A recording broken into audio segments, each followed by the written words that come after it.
there, and welcome to the Fearless Artist Podcast, where we empower classical musicians to build their own thriving careers. I'm your host, Michelle Lynn, and together with Deanna Petre, we teach artists to conquer the entrepreneurial side of their careers and create the futures they want. We are two freelance classical musicians who have lived and worked in Europe for a decade, and together we started the Fearless Artist Mastermind, a coaching company created to teach classical musicians how to overcome fear and take action on building their dream careers. In each episode, we will explore the intersection of artistry and entrepreneurship, teaching you the fearless mindset with practical steps and strategies to build a sustainable career. Get ready to build your own artistic brand, find a supportive community of musicians so that you don't have to figure out everything alone, and earn a living that you deserve. We believe that you can be a thriving artist and not a starving one, and we are redefining what it means to be a classical musician in the modern era.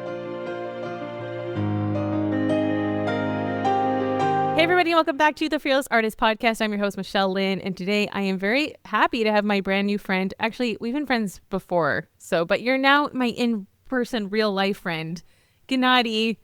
Please introduce yourself. You're an accordion player from Moldova, living in Austria, and you have your podcast, which I was thrilled to be on last season. Yeah, for the sake of our audience, first of all, welcome. Thank you for being here, and I would love to hear about you. Michelle, thanks for the invitation. It's really great to be here. And yeah, we've met in Berlin like 5 days ago, maybe, but we've been in contact for a very long time. So I'm really excited to be on your show and to talk to you. And yeah, I'm originally from the Republic of Moldova. I lived for almost 10 years in Italy, where I did my bachelor's and master's degrees as an accordionist, as an accordion performer. Later, I moved a lot, and now I landed, 6 years ago, I landed in Austria and kind of stayed here. So yeah, I have lots of different interests. I also have a podcast that kind of started in the beginning as a podcast dedicated to everything accordion. So it's called Everything Accordion.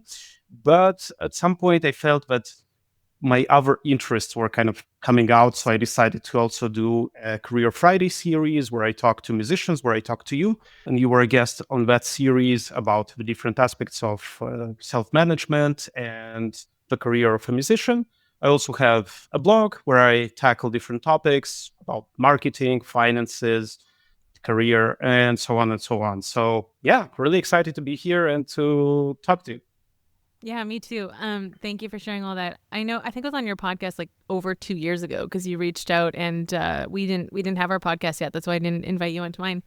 And we just had a really nice conversation. And I know you know also Bernhard Karras.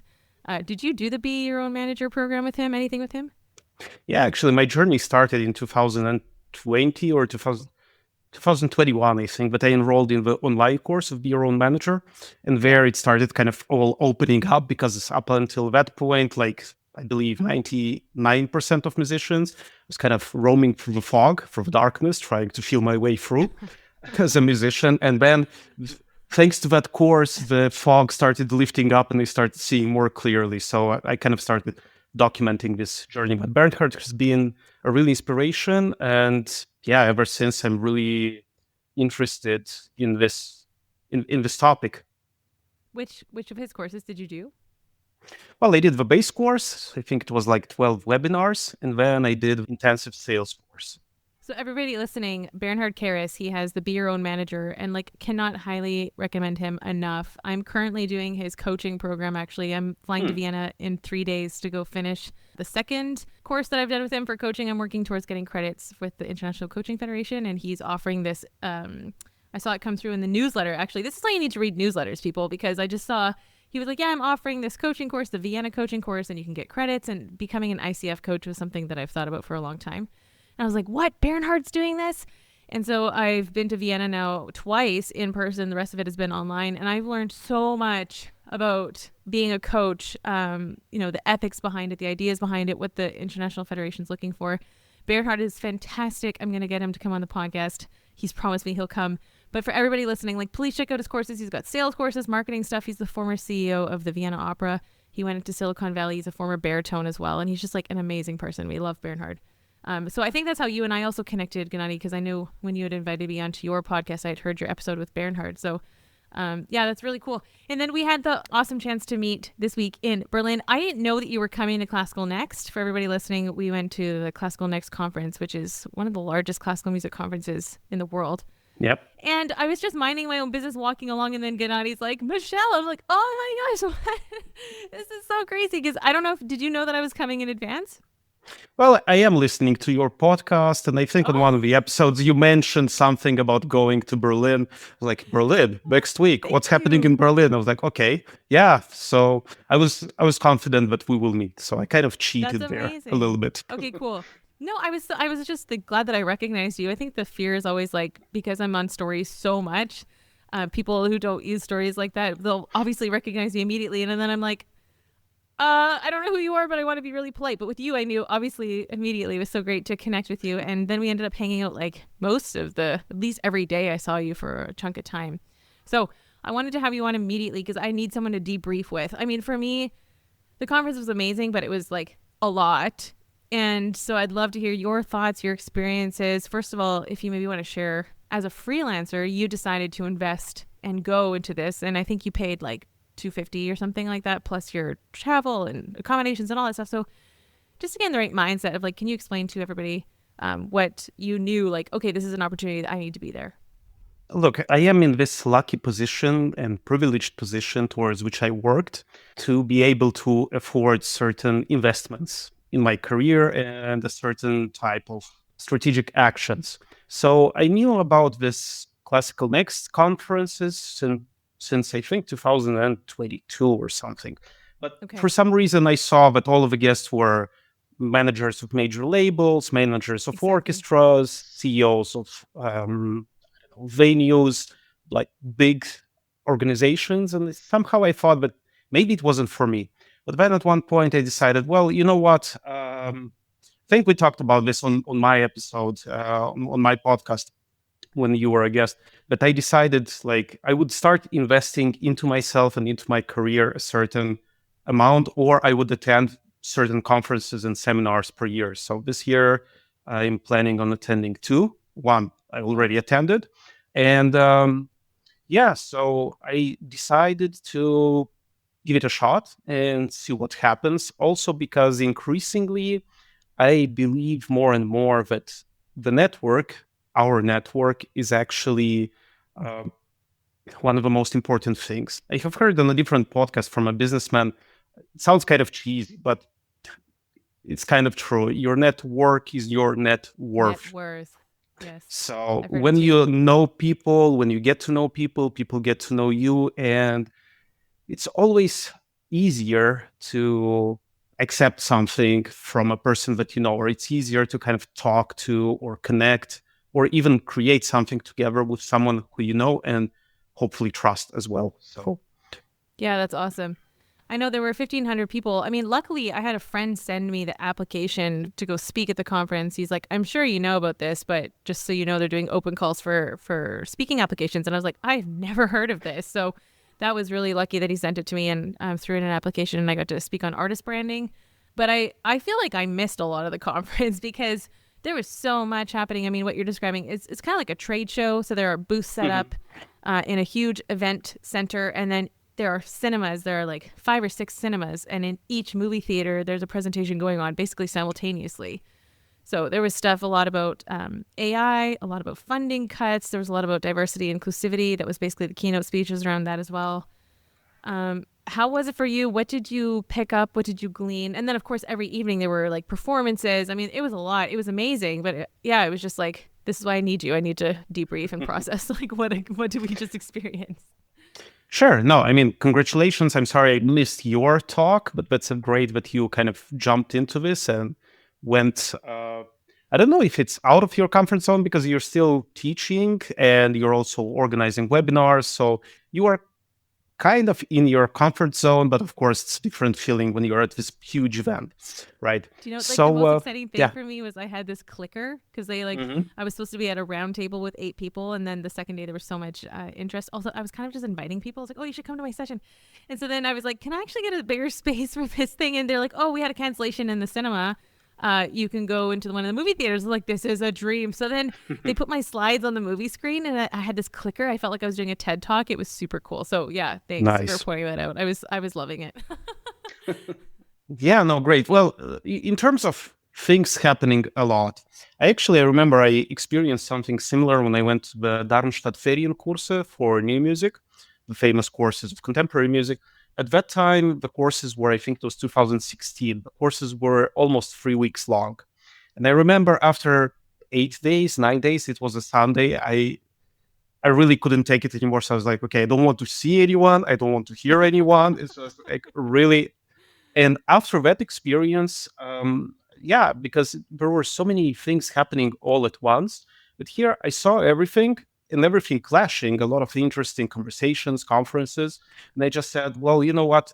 I will choose the ones that I'm more interested in and just let go of the other things because you can go to any of these conferences, but you cannot go to all of them.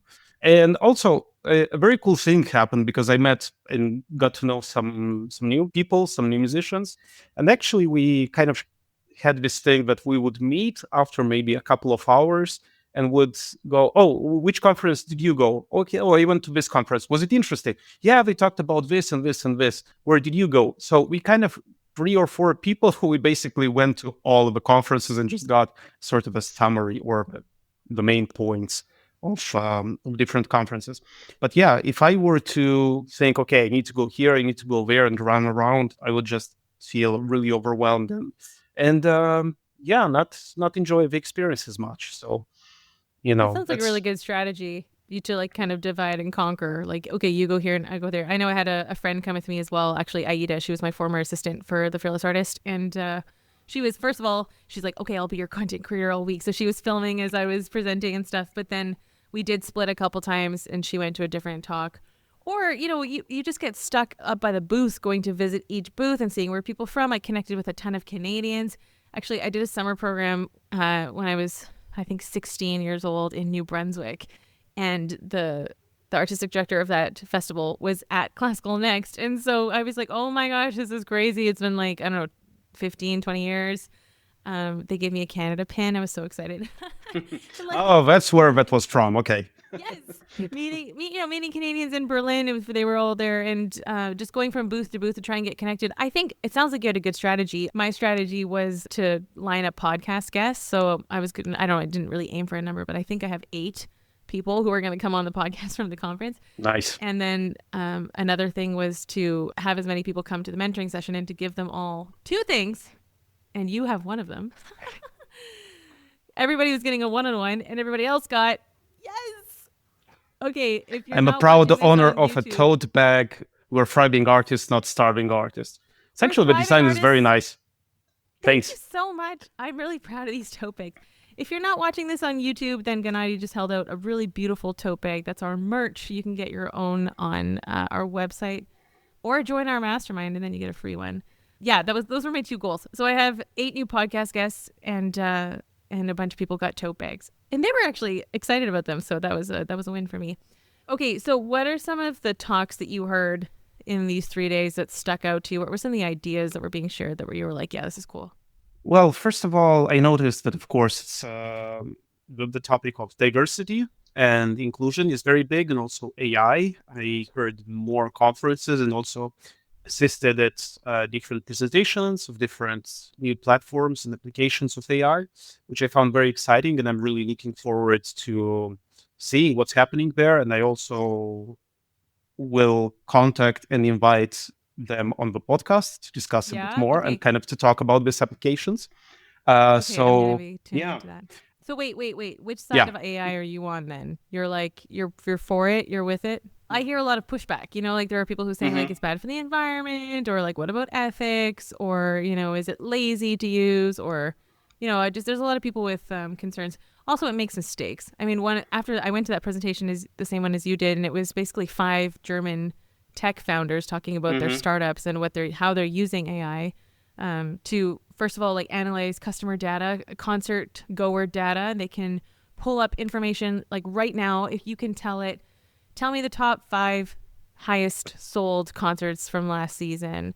You can speak to it in normal language, is how they were presenting it, rather than having to use those like, what are the filters when you put in show me all audiences except those, Yeah. you have to be Yeah. trained in this. But now with AI, you can just talk to it like a regular, let's say, person. Natural language is what they say, and then it'll just pull up the answers for you. He was also showing us how they were applying for funding for classical next year. It's in 2026 in Budapest, and he was using AI to like write his funding application and just like showing us in real time like what he was telling it, like based on the prompts he was giving it. But that was really interesting. Yeah. I was kind of like feeling like, is this allowed? Like, are we okay with this? Like, yeah, we're just watching it generate. Yeah, it kind of feels a little bit like cheating and a little bit like, yeah, I don't know. I think it's still, for most part, it's still a taboo. I actually ran a poll on my Instagram account of the podcast if the followers ever used or are using AI. And more or less half uses it, more or less half doesn't use it. Of course, I had only 20 people reply, so it's not a good statistic. But yeah, there is a pushback. Of course, it's new technology. We still haven't caught up to all the different ethical and moral questions about the use of AI, and also in terms of royalties and copyright and so on and so forth. So it's still growing. Well, in the case of AI, I'm on the side of it's a tool. It's a very efficient tool if you hone your skills and use it. I talked, well, of course, I teach to kids and also teenagers, and some of the teenagers tell me that to kind of accelerate the process of homework, they're using some of the AI tools. And that's something I am against. Why? Yeah. Because I see AI, I want AI to be my assistant. So I don't want to delegate my thinking to it. But if it can learn from my way of, let's say, for example, writing captions or writing a copy for a podcast episode, as much as I love doing podcast episodes and recording them, one of the most tedious things, which I really, one of the reasons why I wouldn't do podcasts is the editing part and writing part and publishing part. If I were to have an assistant, as an AI assistant that would do that for me or with me, I'm all in for it. And yeah, I actually wrote also some applications. Of course, I'm always correcting, I'm always checking, editing. So, in terms of boosting productivity, I'm all in for it.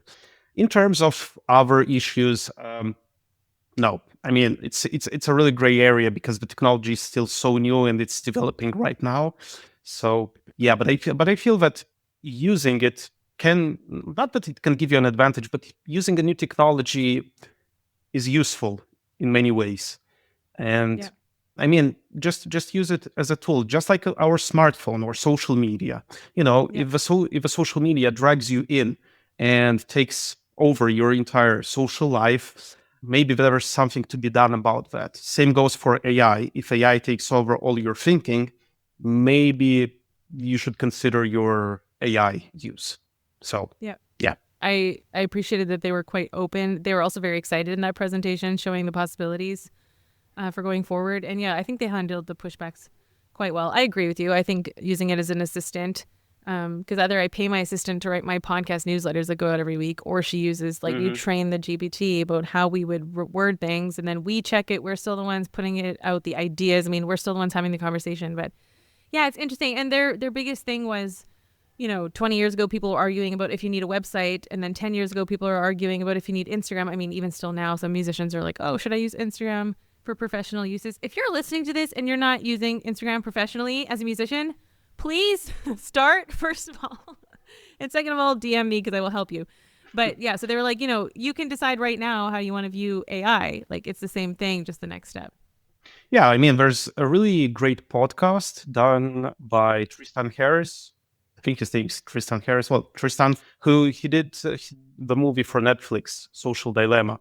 And he does a really great work. I think the podcast is called Your Undivided Attention. And he has every single week or every 2 weeks, different guests talking about the use of AI, the different challenges, the regulatory questions. And if you're someone who is interested in this topic, go and check it out because it's really, I mean, there are two camps, right? Because you have Silicon Valley, and this will become a tech podcast. You have Silicon Valley that is racing towards releasing this new god, this new technology. And you have the regulators where saying, okay, look, we have one chance with this, because before we had this thing with social media, and we can argue the value of it, the harm it has done, but also the value it has brought. Again, a tool, depends on how you use it. But this time around, AI knows how to develop itself. It knows how to perfect itself. And it will be better, not worse. So we need to be very careful about how we are using AI. I mean, I went to one of the presenters and I asked them how do they feel about memorizing all of the chats, because I deactivated that function simply because I don't want it to learn all about me. It will eventually at one point anyway, but I'm always very careful about what kind of information I'm giving it, what kind of prompts I'm giving it, and yeah, trying to stay as neutral as possible without the use of the memory function. So yeah, it's a huge Good for debate, but you. I think just dipping your toes into it, trying stuff out, also just for fun, experimenting with it, just like people started experimenting with Instagram. Oh, what's this filter? Oh, what's this post? Okay, how can I follow this? How can I do that? So Yep. in my Okay. opinion, that's that. What are some of your takeaways from this conference? Well, I wanted to talk to you next about the strategy for networking because I know when we Mm. met, I mean, we made like an instant friendship because we have met online and developed a collegial friendship relationship first. So I wanted to just kind of make mention of everybody again who's not using social media strategically in terms of connecting with people so that when you do meet them in person, it's like you've already jumped 10 levels of the getting to know you. Like instantly we could connect, we could share ideas. It was just very, very easy to get the ball rolling in that sense. So I know you were mentioning the importance of why you came to this conference. You said that you wanted to invest in yourself. You wanted to come to 2 events a year. I think that's a great thing to kind of have a goal around. How is it for you to strategically network at these things? Because we're meeting there's like 1,000 people kind of milling around. How do you approach these things? I noticed my elevator pitch got a lot better. I got a Hmm. lot more confident by the end. I even pitched myself to the A&R lady from Deutsche Grammophon because I heard that they were talking about something with artist branding, and I just like walked up to her. Okay, to be honest, I had to do a lap and take a couple. Oh, I think I ran into you at that moment, right? Because you were like, "Where are you going?" I was like, "I'm trying to get the courage to talk to the Deutsche Grammophon lady." And as soon as she was free, like from talking to someone, you flew away. We're like, God. In the second, sorry, I'll be back. She just I ran. like I like ran after her and then had to pretend like I wasn't running after her and like look cool, right? I don't know if it worked, but anyway, yeah. What was your strategy for this? Because it is overwhelming. Yeah. It is. It is. And I don't know about you. From what I see as a personality type, you're quite extroverted. I'm the opposite. I'm an introvert. So, I would stay like in the middle of the room and I'll feel comfortable with people around me, but just like not talking to me. But of course, that's not the purpose of this event. So, I said, well, I will do one thing, which will be just be interested in the people I'm talking to. Of course, I also did laps around and like, okay, I would like to talk to maybe this stand or maybe to representatives of, I don't know, the Nordic Council or I don't know, the Italian associations and so on. Yeah. So yeah, and at one point, I remember, I think with one stand, I just counted up to five because I've heard this tactic somewhere. Like, okay, 1, 2, 3, 4, 5, go. Hello, my name is, and you Oh start wow. kind of doing that interaction. Also because I went to this event, which was basically you had to send an email with an interest organized by the Australian Yeah. Council. I told You you like about did the that. speed dating thing. Tell everybody on the Yeah. on the show because I was kind of like, oh, I would have loved to be at that. So you had a long table. Yeah, you should just tell it. Yeah, basically we had a very long table, and I hope any Australians who were there listening, I hope it's not a secret, but I let the cat out of the bag. So I didn't Your sign secret any society. Yeah. non-disclosure agreements, so I can talk Did you about do this any freely. spit handshakes? Well, this is a separate episode of the podcast, Okay, okay, but okay. We'll have you. for subscribers only. Follow us on Patreon. Yeah, yeah, So, yeah, exactly. That's good. so yeah, basically it was this. It was a long table. So basically, the members of the Canadian, UK, and Australian organizations, artists, and so on were on one side. The rest of the world. was basically on the upper side. So we had 5 minutes to sit, talk to one representative from one of those countries, and kind of present something, pitch something, get to know them. After 5 minutes, move one seat to the left. So by the end of it, I had a sore throat because we were shouting, all of us. Oh Like, man. I don't know, it was 50 people. And of course, talking over 1 hour, it was really not ideal. So we should definitely work on that. But the main idea is, we are here to do this selling buying thing, you know. So it was a very different environment because normally you wouldn't want to seem too salesy. You would really kind of organically try to approach something, and here it was really like, okay, what do you have, what do you do? I have this festival, and we do this, we do that. What do you do? Oh, do you have an ensemble? Oh, do you play with an orchestra? How's the funding there? And all of these things. So it was really very direct, which is very, Transactional. very weird, very eye-opening in a sense, but at the same time, you see that we're all in the same boat. So somebody feels more comfortable, somebody feels less comfortable. I mean, so, and I think one thing that you learn with these kinds of events is, I mean, nothing happens if somebody doesn't want to talk to you, or maybe if you're dismissed after like 2 minutes, because it happens on a personal level. I've had people I wanted to talk to, the conversation fell after 1 minute, and we're like, okay, and you survived, and you move on. So as scary as it might seem before you do that, it's just normal. It's human interaction. So yeah, I mean, I try to be like on my podcast, to try and be interested in the person that I'm talking to. Because Yeah. of course there's barriers sometimes, like, oh my God, well, what is he going to sell me? Does he have something like some pitch or anything? And when they see or hear that, it's just a conversation, then we're kind of a bit more relaxed. So in terms of networking, I always try to find some common denominator, maybe an acquaintance, maybe a person that we know together. Yes. Very good. Then if I followed them or looked something up before interacting with them, but there you go more towards strategical networking. So if you're really interested in a company or in something, that's a good strategy to do your own research and kind of get to know what we're doing. So instead of just walking up and say, oh, hey, I have this project with a singer that I would really like to pitch you. And they never did anything with singing, you know. So that's an Right. obvious no. But yeah, Yeah. Yeah. in Yeah. other terms, just, have conversations. You never know. Yeah, that's really good. I mean, I'm glad you're sharing this because I was going to just kind of offer a little template because I also walked up to some people that normally I'd be super intimidated by, like one of the heads of, I can't remember which organization, but he was presenting on how higher music education is influencing the industry.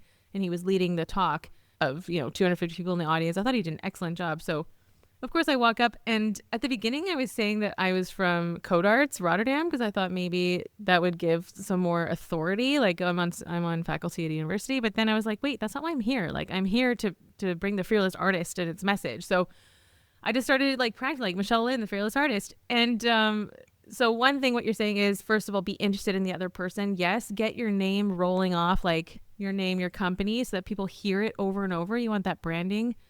You like everything accordion, the podcast, and then finding that link in common, like just telling them why you're talking to them as soon as you can, because then that helps them be like, oh, because their brain is thinking like, what does this person want? They're wasting my time, or they're using my time, or whatever. So as soon as you can say that link in common, or what you want, or something you appreciate. So for me, I said, I highly appreciated how you facilitated this talk, and here's what I wanted to share. And then if you can get one step going forward, like either you say like you're going to connect with them on LinkedIn, or he mentioned another conference that's happening in the higher education realm and asked if I was going to that, and I mentioned another contact. So just to kind of wrap up the conversation, then it's like, okay, great, nice to connect with you. Enjoy the rest of the conference. Boom. It was like 3 minutes, but then you've stated who you are, you've stated the point in common, you've shared the exchange of ideas, and if you follow up with them on LinkedIn, then they're going to remember you. So for me, I felt like I kind of found a rhythm with like how to introduce myself, connect, and then get out without it being this drawn out, awkward, like, oh no, now what do I say? So that helped me. And I know you said I'm an extrovert, but like still approaching people who are of a higher status is still always going to be a little bit intimidating, I think. But by the end, Yeah, it got a lot easier. yeah, sure. I mean, of course, we want to be someone and kind of to belong to where we're going towards. So if we're, I don't know, going towards being published by Decca or Deutsche Grammophon, we just don't want to be like some random artist, right? We want to be like, oh, I'm representing this or I'm doing this. Yeah. And sometimes I feel that, and that was a point before with me, for example. Sometimes we feel like this interaction is all or nothing. We put so much expectation into this talk, into this interaction, that we might go a bit over, do a bit too much. It's just one of the Yes. touch points. So if you talk and, I will, for example, I went to this conference, Opus XX, which is basically a platform which will be with AI, and it will suggest women composers for your program. And for example, you can say, okay, I'm aiming at presenting a program with late romantic music. I would love to have a woman composer in the program. And it looks up, that. So I went to the presenters and I talked to them, just really like saying it's a really great idea, because I was thinking about broadening also my repertoire. And we all know that looking for new pieces is always a pain, because we're sticking to the classics, let's call them. But at the same time, we are looking for something new, and you never know what's new. And I walked up to her, asked a couple of questions if they were also, thinking about expanding the project somewhere else in some other direction. Showed them another attempt at doing such a database for accordion, done by Vincent Lermet and Fanny Vincents, for example, which was first very important for us because it collected all of the works for accordion. But at the same time, and then I asked if there would like. So long story short, be interested in what the other person is doing and not focus exclusively on what you have to kind of offer. So I think that's the main takeaway in terms of networking. Yeah. Yeah, and just an excellent point that you make about keep it short and it's just one touch point and your entire thing doesn't hinge on that one conversation. Absolutely. You're just making a connection. You're going to follow up on LinkedIn or Instagram or Facebook or whatever, send a thank you message the week after. And then now you've got them on your social, so you like and get engaged with their content. You're going to stay on their mind. Yeah, it's just that initial foot in the door. I think a lot of people overlook. And I just want to share like my all-time strategy that I don't know if anyone else really did at this conference, but it served me so well. So Classical Next was reposting every single story that anyone. So imagine there are 1,500 people at this conference. Everyone's taking stories on Instagram and tagging Classical Next. Classical Next is reposting all these stories. So every single day I went through all of their stories and I would click on the person's account and I liked their last 7 posts. And I did that for every story. So probably I did it to 100 people where I liked their last 7 posts. So then when I was introducing myself in person, Michelle, the Fearless Artist, they're like, oh, I've seen that name. I'm like, yes, you have, because I was stalking your Instagram. And if you are trying to get brand awareness, brand visibility, and get that name on people's minds, you show up on their socials and then you introduce yourself. That's 2 touch points. And then they already have some context of who you are. And then people had heard about my presentation. And then they have the tote bags. And then I had business cards, which is a funny story. I got stopped at the airport. You know this story, right? No. I should tell it on the. Oh, really? Well, what happened? Well, just exclusive on the podcast. Yeah, exactly.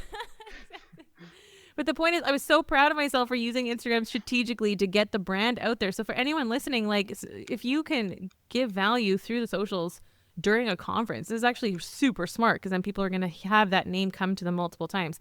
Anyway, I had shoved 100 business cards into my purse to get on this flight because I didn't know how many I needed. So anyway, of course, my bag gets stopped at security. And I'm like, oh, what happened now? I was annoyed. I didn't sleep enough. And I hate when I forget like a juice in my bag or something because I fly so much. I should have this down by now, right? So he's like, excuse me, ma'am, I need to look at what all these cards are. So I was so embarrassed. And I pulled out 100 cards of my face, just like felt so embarrassed. And then I looked at him and I was like, I'm going to a conference to speak, And he's like, okay, sure. And then he looks at the cards and he's like, are you going to give a motivational speech? And I was like, yeah, kind of. I was like, that's actually exactly what I'm doing. And then I was like, do you want a card? I can give you a one-on-one. And he's like, no, thank you, lady, but have a nice conference. So, okay, whatever. But yeah, but cool. Yeah, it was funny. So when you can get multiple touch points with people, and then, I mean, for me, the 2 days after, I'm just following up. Like I had so many people come to the sessions that you connect with for a second. Now I got to go find them on Instagram, send them my calendar link, get the one-on-one, get talking to all the people that we said, or else if you don't follow up, all of this gold is just going to fall through the cracks. And we have to make sure that we can take it to the end of what we started with everybody who's interested. Yeah, you're very hardcore on this thing. I did something similar. I followed the accounts that interested me, so that afterwards I would connect. Well, I give it a little bit more time because it was so crazy. 4 days of, like from 10 in the morning until midnight and all the performances and so on. So in my case, I think, with the people with whom I talked a lot during this conference, I sent them a message today, for example, saying, "Oh, I hope your flight went well, and great getting to know you. Maybe we'll meet around and so on." I actually wrote to you today as well, and that's when you're like, "Oh, let's do this." Thank you for writing me, because now we're doing this podcast today. That was very good. Yeah. Very strategic of you. No, definitely. And do you ever, to put you in the hot seat, do you ever feel, well, not overwhelmed, but kind of like this FOMO sensation with Instagram? We're like, okay, I need this, in the next 2 days, or do this thing, otherwise the contact, the moment is gone.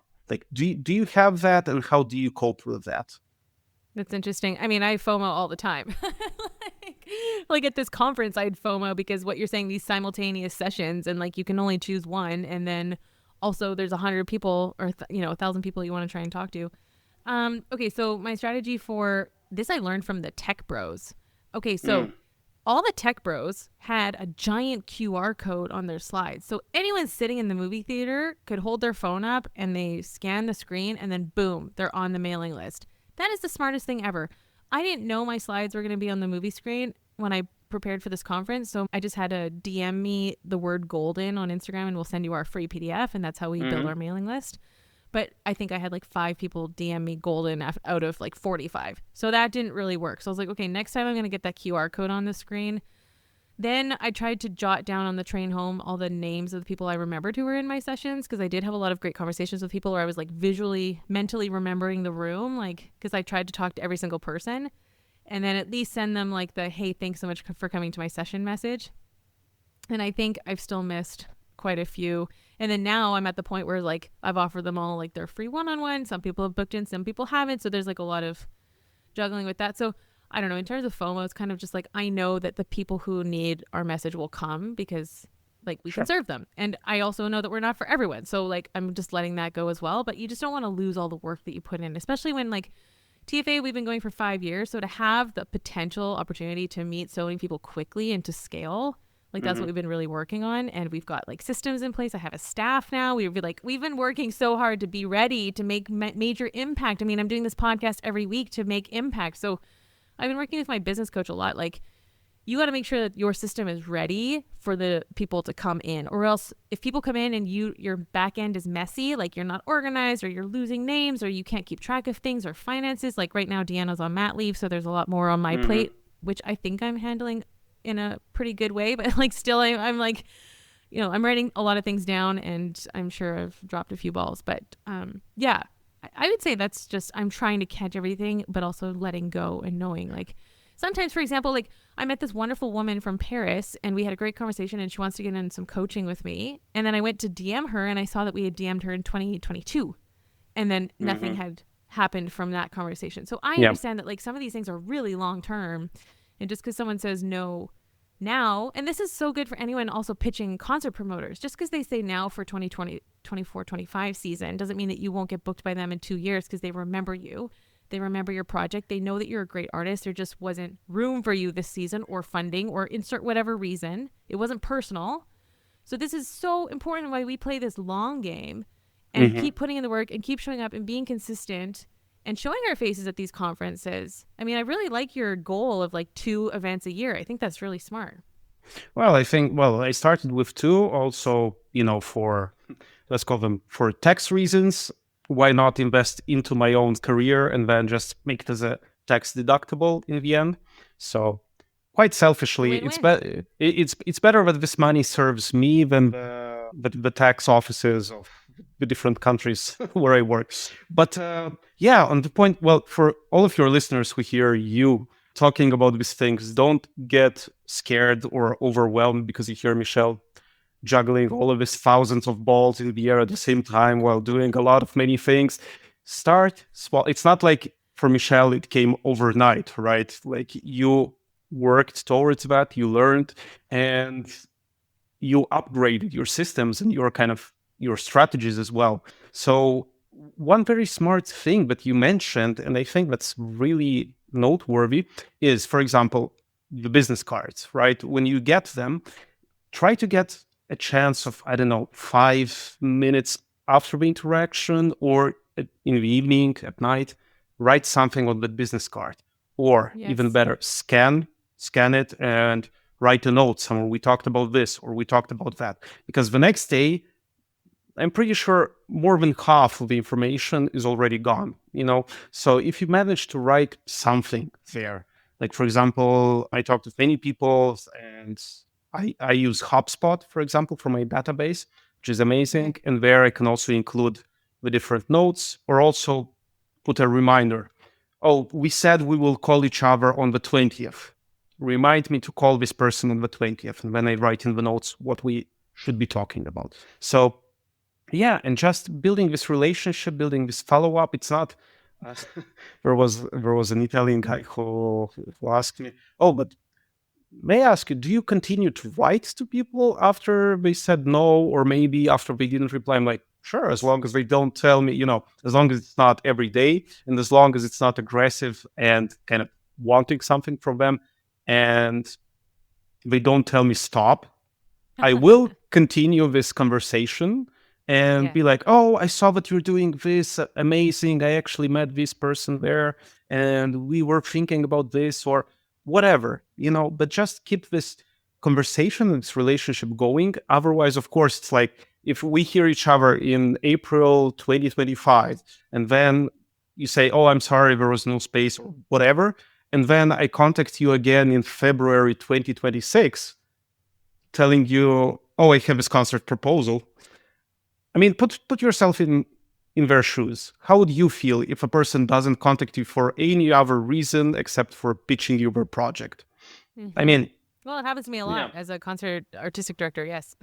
Yeah, no, Yeah. exactly. So you're like, okay, I need to filter out who are the people that really want a relationship with me, also a professional relationship to help me out to create a concert series or a festival or whatever, or a project, and who are the ones who are simply, sending emails, just like hundreds of neutral emails. Yeah, no, writing down on the business card is a super idea. I've got the stack of business cards on my kitchen table right beside the unpaid speeding tickets that I have to deal with. So I'm avoiding a few things right now. Yeah, I mean, there's lots of stuff happening all the time. There's no one week without which I need to kind of deal with something. It's either Yeah. insurance or whatever. No, but to your point about building, I just want to say, yes, we absolutely built the Fearless Artist as we go. So, as everything got bigger, I mean, at one point, I remember our membership was at 4 people. So we were like, do we scrap the membership? What are we doing with this? We weren't making any money. We weren't paying ourselves. I mean, Deanna and I talked about that in a previous episode. So definitely building as you go, seeing how things are needed, but just recognizing the potential opportunity. Like when you have a conference like this, when you have this much visibility, when you're able to be introduced to a large amount of people at once. I mean, I was also taught early on to have a clear vision and think 3 times bigger because we're often holding ourselves back and being our own ceiling. So currently I have 40 in the membership. So what does it look like if there's 120 people who are coming on?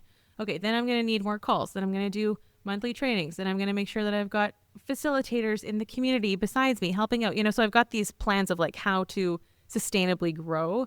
So for anybody listening to just like trying to think 3 times bigger, having a clear vision, what is the reason that we're doing these things? What's the ideal career? I mean, these are also things that we discuss in the mastermind. I'm like I mean, preaching we now. I can got talk for excited. hours. No, we can talk for hours about this. And yes, think big, but then make it into smaller steps. Do it into Yeah, but yearly, think monthly, macro, but weekly, daily. Yes. yeah, act micro, think macro. You know what? I was already thinking I need to have you back for part 2. So let's do that because this has been Sure. super helpful. And Is there this has been anything else fun. from the conference that stuck out to you? Like any other thing that we didn't touch today? Well, I think that more than the conferences themselves, I think it's more the people that you Mm-hmm. meet because let's say that they are all about innovation, at least at this conference. And to the point of conferences, there are masterclasses, webinars, also free ones happening all the time.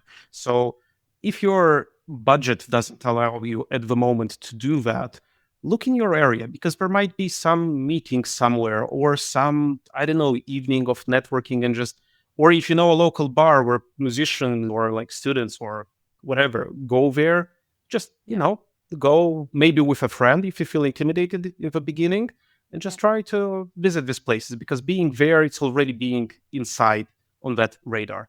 So yeah, about innovation, but I was talking about this with a colleague. Of course, we're very hardcore contemporary music performers, because we're like on the forefront of most, probably newest, not to ring my own bell or to sound like very elevated or whatever, but it's true. Like, we are always in touch with what's happening in the newest trends in music. And for me, for example, the innovation part in of the performances was not that much innovative, not that much boundary pushing, but perhaps it's also that I'm spoiled by all of his experiences.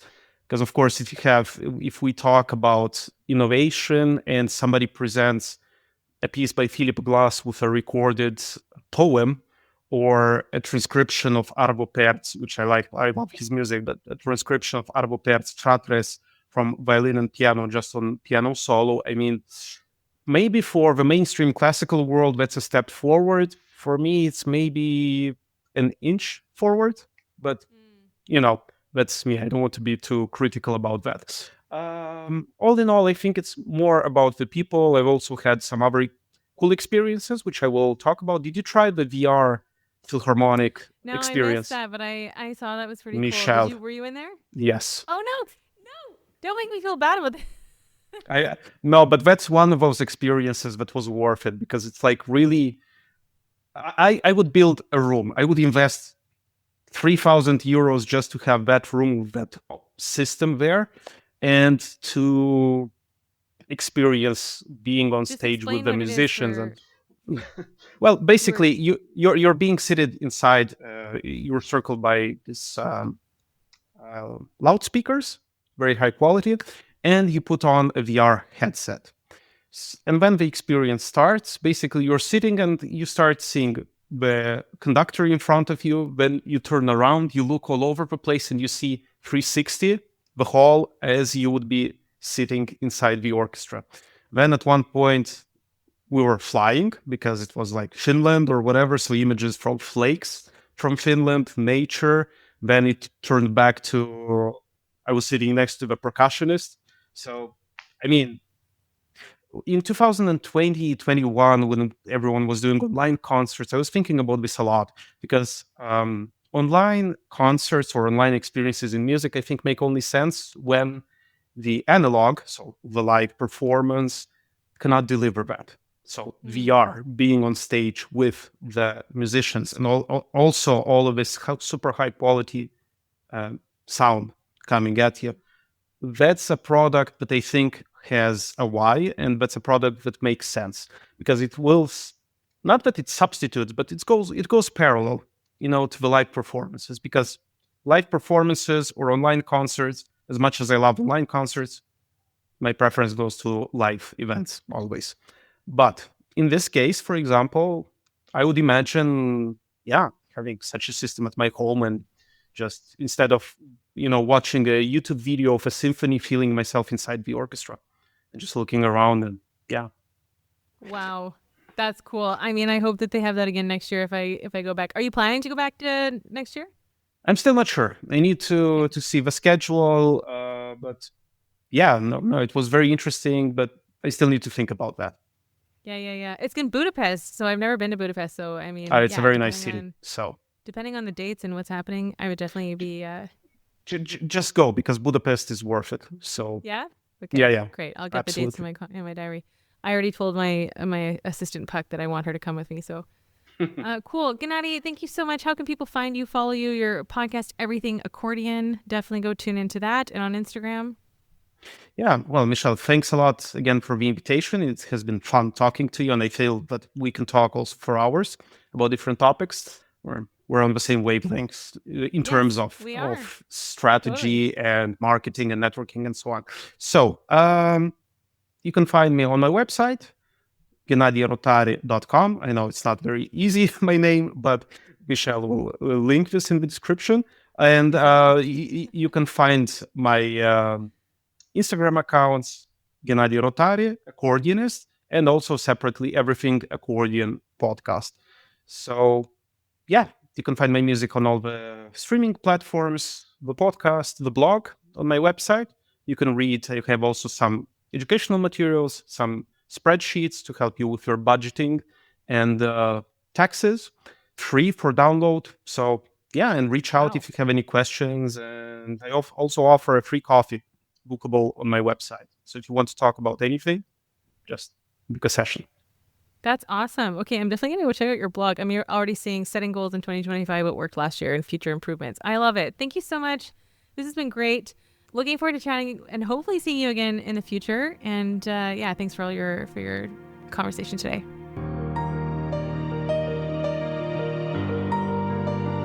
Thank you for listening to the Fearless Artist podcast. If you found today's episode inspiring, hit that subscribe button and don't forget to share this podcast with a friend. To join our membership or one of our coaching programs, visit our website at thefearlessartistmastermind.com. This episode was produced by Pokey Huang at PH Media Studios in New York City. We're Deanna and Michelle, encouraging you to create your own opportunities and to go after what you want. You have what it takes to build the career of your dreams. Until next time, be fearless.